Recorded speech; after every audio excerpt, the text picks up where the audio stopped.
Assalamualaikum warahmatullahi wabarakatuh. Halo Sobat Sehat Pancoran, balik lagi di acara Bingkisan, bincang-bincang terkini isu kesehatan Pancoran. Aku Hanin, dan hari ini kita bersama narasumber spesial, narasumber hebat kita, yaitu Dr. Safitri. Halo Dr. Safitri. Halo Kak Hanin dan Ya, teman-teman semua. halo, sehat dok? Alhamdulillah sehat. Gimana Alhamdulillah nih Kak sehat. Hanin? Alhamdulillah baik juga.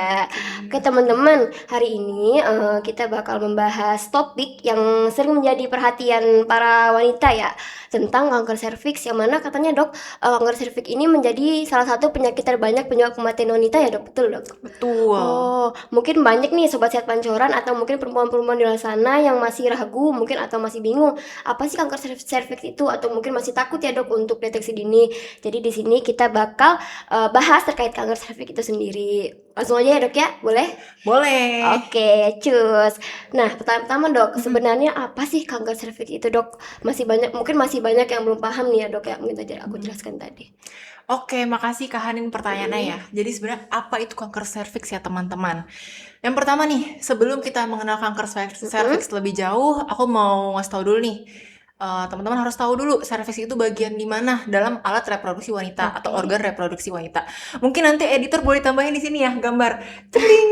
Di sini ada gambar organ reproduksi wanita, yaitu Heeh. meliputi dari paling bawah ada vagina atau lorong dari organ reproduksi wanita Mm-mm. tersebut. Kemudian di atas vagina itu ada pintu masuknya, yaitu mulut rahim atau porsio, di mana di atasnya itu ada leher rahim atau serviks. Nah, Oh. atasnya leher rahim itu baru serviks atau baru uterus, tempat janin atau bayi biasanya tinggal di situ tuh. Kalau misalkan perempuan-perempuan Mm-mm. Betul. atau ibu-ibu lagi hamil.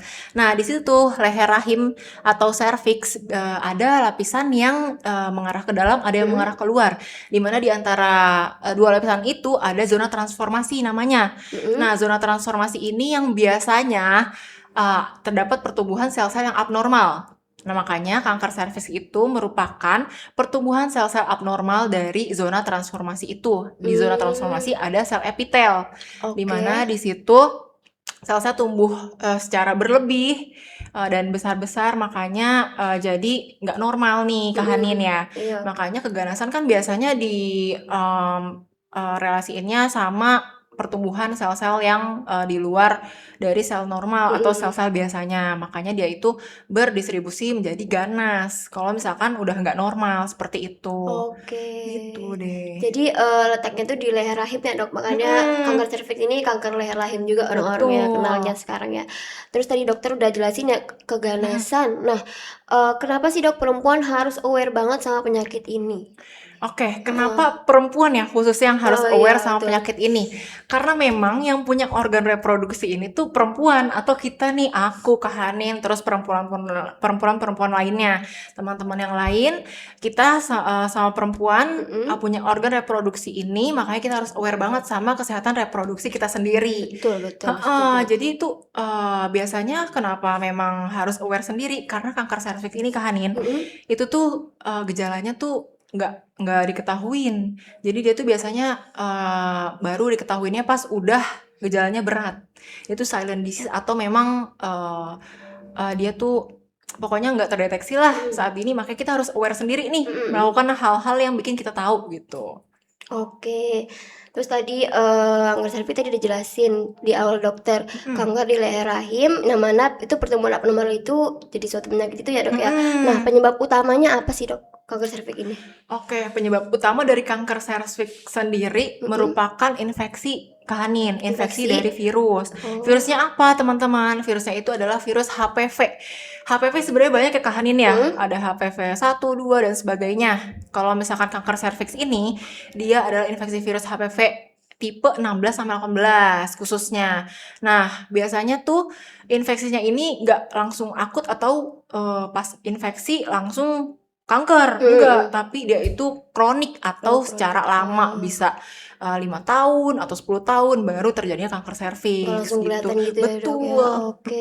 Terus si virus HPV ini menularnya lewat mana dok? Kalau boleh tahu kita. Oke, virus HPV ini karena menyangkut organ reproduksi, yang paling sering terjadinya penularan yaitu khususnya lewat berhubungan badan ya teman-teman semua. Makanya yang khususnya yang sudah berhubungan atau memiliki pasangan wajib dilakukan screening atau misalkan cek kesehatan untuk organ reproduksi kita. Kemudian selain dari berhubungan seksual atau berhubungan badan, penularan yang lain adalah bisa melalui skin to skin, apalagi ada luka terbuka dari kulit kita, seperti itu. Khususnya kalau misalkan organ reproduksi kita atau virus HPV ini, HPV 16 sama 18 ya, itu dia menularnya karena targetnya adalah organ reproduksi, makanya menularnya lewat skin to skin bagian bawah, seperti itu.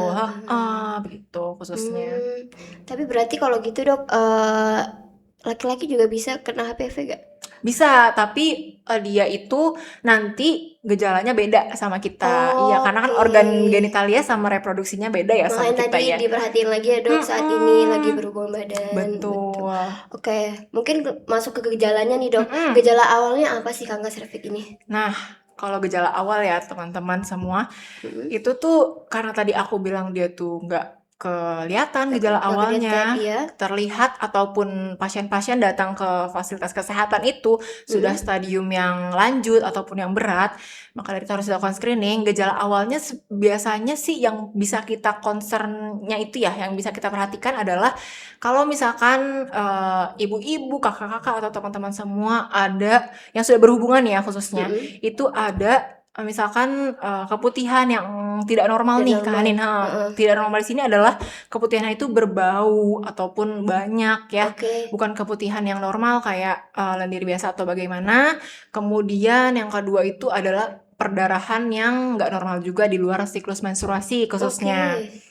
Nah, perdarahannya ini disertai nyeri panggul biasanya ya di luar siklus menstruasi. Kemudian juga yang namanya abnormal ya kan bisa memanjang tuh ya karena ada lesi di situ atau ada luka lah di serviksnya.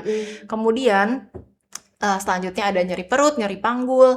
Kalau misalkan udah berat itu bisa terjadi gangguan kayak buang air kecil, buang air besar, sama nanti ya khususnya kanker ya Kak Hanin ya, pasti ada gejala penurunan berat badan tanpa disertai tujuan yang jelas, kayak penurunan berat badannya drastis gitu. Seperti itu. Kenapa sih dok? Mungkin tadi kan dokter udah bilang ya kalau untuk udah stadium lanjut baru ketahuan. Kenapa banyak kasus seperti itu dok? Kenapa stadium lanjut suka baru ketahuan ya? Betul, kenapa? Karena virus HPV ini dia itu menginfeksi ke organ-organ targetnya, khususnya kalau misalkan kanker serviks ini ke bagian tadi leher rahim, dia itu kan tadi saat dia menginfeksi dia membuat sel-sel di zona transformasi tadi yang ini ya yang bertambah banyak tapi abnormal. Bertambah banyaknya itu tubuh masih merasa itu tuh normal kan Nin. Tapi sampai di mana di saat udah terlalu banyak, saat udah kronis, udah lama, baru nanti tubuh merespon, baru ketahuan deh itu. Jadi awalnya tubuh masih merasa itu normal. Tubuh masih merasa normal, setelah dia kerasa banget baru ketahuan ya dok ya. Betul. Jadi banyak yang periksa itu setelah udah muncul gejala-gejalanya. Betul. Begitu. Nah dok, terus setahu saya kan ada 3 ya cara screening untuk tes kanker serviks ini, yaitu ada IVA test, pap smear sama HPV DNA. Nah, bedanya apa sih dok masing-masing pemeriksaan ini?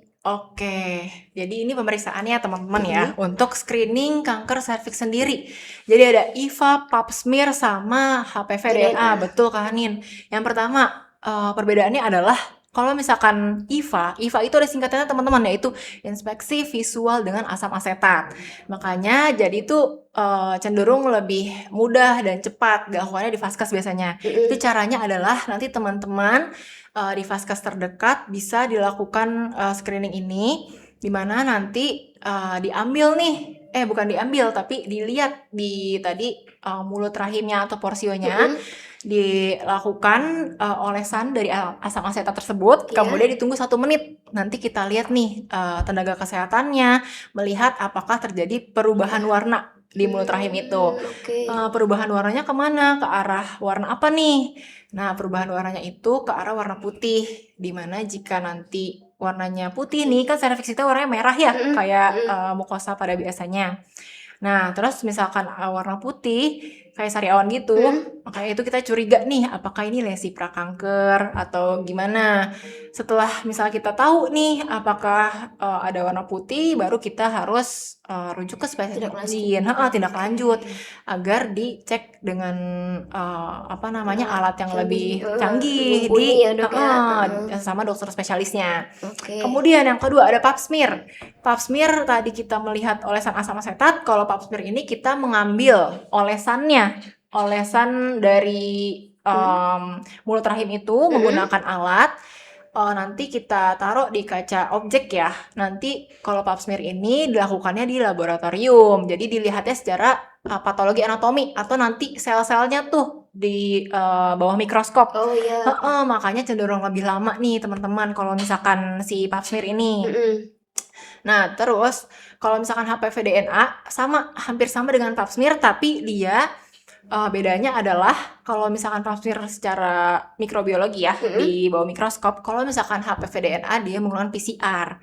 Jadi lebih akurat juga nih, lebih akurat, yang paling akurat, tapi mereka durasinya lama untuk mengetahui hasil dari deteksi itu. Tapi kalau misalkan yang mau cepat itu bisa dilakukan IVA di Vaskes Kesehatan. Sekarang udah program loh, jadi betul. bisa dilakukan nih untuk teman-teman yang memang sudah berhubungan seperti itu. Oke, ya Dok, tadi disebutkan juga sebelumnya kalau misalnya kita harus memperhatikan dalam berhubungan seksual, perempuan yang sudah menikah atau berhubungan seksual bisa melakukan tes screening tadi kan ya, Dok. Tapi emangnya hanya perempuan yang sudah menikah saja, Dok, yang boleh melakukan tes itu? Yang belum menikah bagaimana? Oke, baik. Mungkin teman-teman juga penasaran ya, yang mana yang perempuan yang bisa melakukan screening ini. Tidak, bukan yang hanya menikah doang nikahanin, tapi yang sudah melakukan hubungan seksual. Jadi mungkin di masyarakat masih tabu ya, yang sudah menikah saja yang boleh melakukan screening, tapi bukan ya teman-teman. Yang paling kita garis bawahi adalah yang sudah melakukan hubungan seksual, yang dianjurkan nih teman-teman untuk melakukan screening HPV tersebut, kanker serviks tersebut gitu. Jadi selama dia sudah berhubungan seksual bisa melakukan pemeriksaan screening tadi ya teman-teman ya. Terus Dok, kalau misalnya kita mau screening atau pemeriksaan ini apa yang harus disiapkan? Misalnya kalau lagi mens, saya boleh nggak nih Dok periksa gitu? Oke, selanjutnya apa yang harus disiapkan kalau misalkan mau screening ya? Nah, karena tadi yang sudah berhubungan seksual aktif itu dianjurkan untuk screening, apalagi di usia produktif ya Kak Hanin, untuk persediaan atau kesiapan kalau mau screening ada syaratnya sih teman-teman. Dianjurkan itu yang pertama tidak lagi mens, yang utama, karena kan kita mau melihat mulut rahimnya itu tuh. Kalau misalkan di screening nanti jadi nggak kelihatan dong kalau lagi menstruasi ya. Kemudian sebaiknya tidak berhubungan seksual terlebih dahulu selama 24-48 jam. Karena bisa jadi itu akan mempengaruhi hasil tesnya tersebut. Kemudian tidak menggunakan obat-obatan dari vagina, atau mungkin yang biasanya orang yang sudah menikah itu kan bisa menggunakan obat dari vagina ya, atau yang sudah berhubungan seksual. Biasanya ada pengobatan jamur atau yang lainnya. Jadi jangan dipakai dulu karena nanti ada intervensi lebih lanjut nih kalau misalkan pakai obat-obatan itu. Kemudian jangan menggunakan tampon ataupun yang untuk menahan di liang vagina itu ya. Jadi pastikan vagina atau sekitar organ reproduksinya itu benar-benar tidak ada intervensi ataupun tidak ada perubahan fisiologis yang lain lah seperti menstruasi gitu. Semisal kita lagi ber-KB nih Dok, boleh nggak periksa? Oke, kalau ber-KB boleh berperiksa karena KB itu juga biasanya kan kita kontrol ya ke Iya, vaskes. Nah, itu tuh biasanya tenaga kesehatan akan menyarankan untuk sekalian memeriksakan kanker serviks Oh, tersebut. betul. Begitu saat pasiennya Oke, kontrol. oke, sip. Terus nih dok, kita periksa, kita datang, ternyata Mm. hasil kita positif. Itu artinya apa dok? Oke, kalau misalkan nanti teman-teman periksa ke Mm-mm. vaskes terdekat dan hasilnya positif atau tadi terbentuk ini ya, Mm. terlihat putih tuh di mulut rahimnya, itu eh, jangan langsung Panik. drop, mau Ya. panik, langsung mengira itu lesi kanker.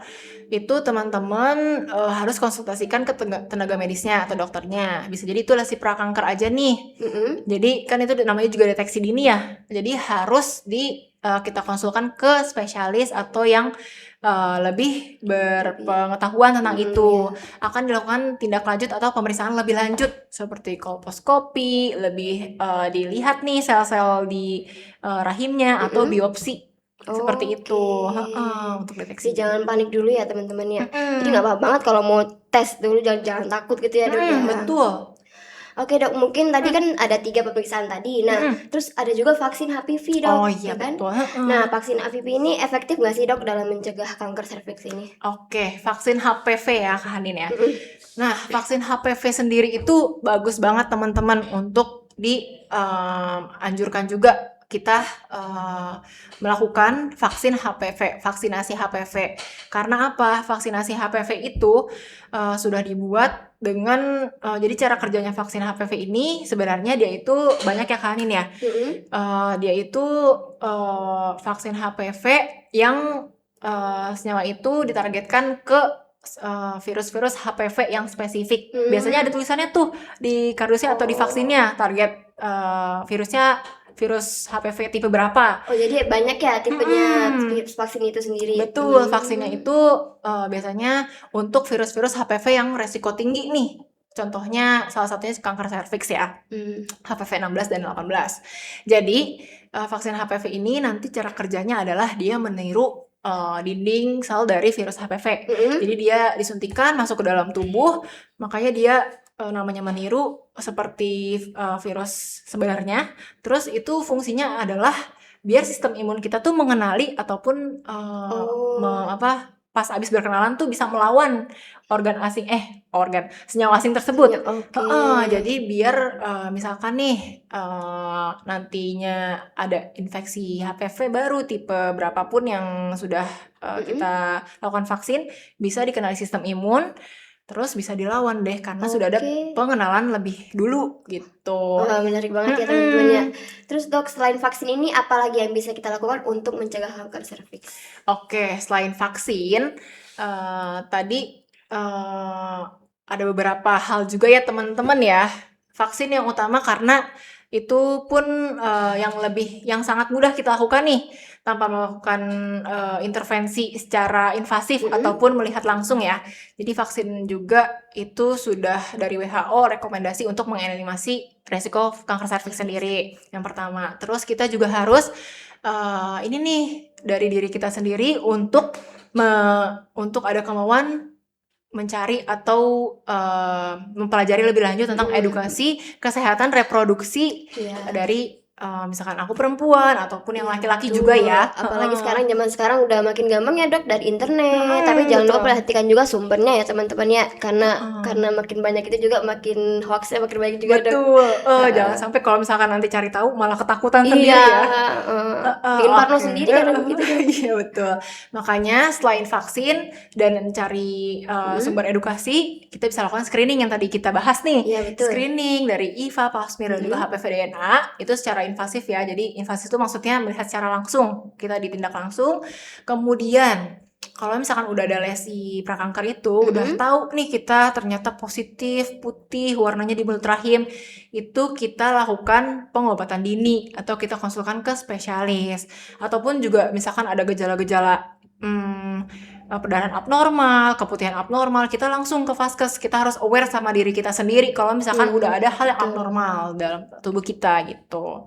Kemudian seperti halnya layaknya pencegahan kanker pada umumnya, jauhilah zat-zat karsinogenik Apa aja tuh gitu. dok kalau boleh tahu? Ya, salah satunya rokok ya teman-teman. Tidak merokok, kemudian gaya hidup sehat, kemudian oh iya yang paling penting aku hampir lupa. Salah satunya adalah cegah untuk bergonta-ganti pasangan, Kak Ain. Oke. Karena kalau bergonta-ganti pasangan kita tidak tahu pasangan kita ini memang pembawa virus tersebut atau enggak ya. Iya betul. Kalau misalkan ibu-ibu di sini yang menikah dengan suaminya berhubungannya sama suaminya aja, jadi satu pasangan aja cukup ya. Oke, Begitu. semangat nih dok. Mungkin terakhir dok, pesan-pesan terakhir untuk perempuan, pesan-pesan terakhir, pesan-pesan dokter untuk perempuan yang masih ragu atau takut untuk screening HPV/DNA. Oke, kita di penghujung acara nih kayaknya udah pesan-pesan ya. Pesan-pesan. Oke, jadi biasanya untuk para perempuan nih, ibu-ibu, kakak-kakak, semuanya yang khususnya sudah berhubungan ya, mau itu sudah menikah atau belum, ayo mari kita cek kesehatan reproduksi kita, lebih aware sama kesehatan organ reproduksi kita, karena kita sendiri yang punya tubuh kita sendiri yang tahu keluhan penyakit kita sendiri yang punya dari diri kita sendiri. Jadi jangan khawatir, jangan takut ataupun malu kalau misalkan mau cek dari kesehatan organ reproduksi itu. Mungkin takut sama malu wajar ya Kak Hanin, apalagi kalau misalkan screening kan kita dilihat tenaga kesehatan lain ya. Betul. Tapi kalau misalkan rasa takut atau malu itu lebih besar, akhirnya nggak dicek atau periksa, itu justru kita cuma kayak takut aja, hasilnya juga resikonya kita nggak tahu. Kalau misalkan periksa kita kan at least tahu ya, seenggaknya tahu kita kesampingkan rasa malu dan rasa takut untuk diperiksa, kita tahu nih kita beresiko atau enggak. Nah sama juga kalau misalkan nanti teman-teman sudah tahu nih dari kita bincang-bincang tadi ada gejala-gejala yang teman-teman rasakan mengarah ke sana, faktor resiko yang sudah dialami, teman-teman jangan sungkan untuk periksa, minta pertolongan ke vaskes terdekat, karena vaskes apalagi di Jakarta ya, itu udah ada programnya kan nih, ya kan, untuk IVA test ini sendiri untuk mencegah probabilitas atau progresivitas dari kanker serviks itu. Jadi kanker serviks itu bisa dideteksi secara dini dan dapat dicegah teman-teman sebelum terlambat, seperti itu. Oke, betul sekali teman-teman, aku setuju banget sama Dr. Savitri. Oke, mungkin itu yang terakhir ya dok ya. Iya, nah begitu boleh aku simpulkan. Yang pertama, kanker serviks itu bisa kita cegah dan bisa kita deteksi di awal. Lalu yang kedua, salah satu cara mencegahnya adalah dengan vaksin, dan deteksi dininya itu bisa dengan 3 tadi, ada HPV, IVA test, lalu ada pap smear. Lalu juga jangan lupa untuk menjaga gaya hidup kita agar kita terhindar dari kanker serviks ini. Betul ya dok ya? Oke, mungkin sekian dari kami. Terima kasih banyak Dr. Savitri untuk hari ini. Sangat-sangat aku juga ikut ke insight nih sama Dr. Savitri ya. Oke, terima kasih banyak teman-teman Pancoran untuk hari ini. Semoga wawasan atau mungkin perbincangan kita hari ini bisa menambah wawasan atau pengetahuan Sobat Sehat Pancoran mengenai kanker serviks ini. Cukup sekian. Terima kasih banyak. Wassalamualaikum warahmatullahi wabarakatuh. Sampai jumpa di podcast selanjutnya.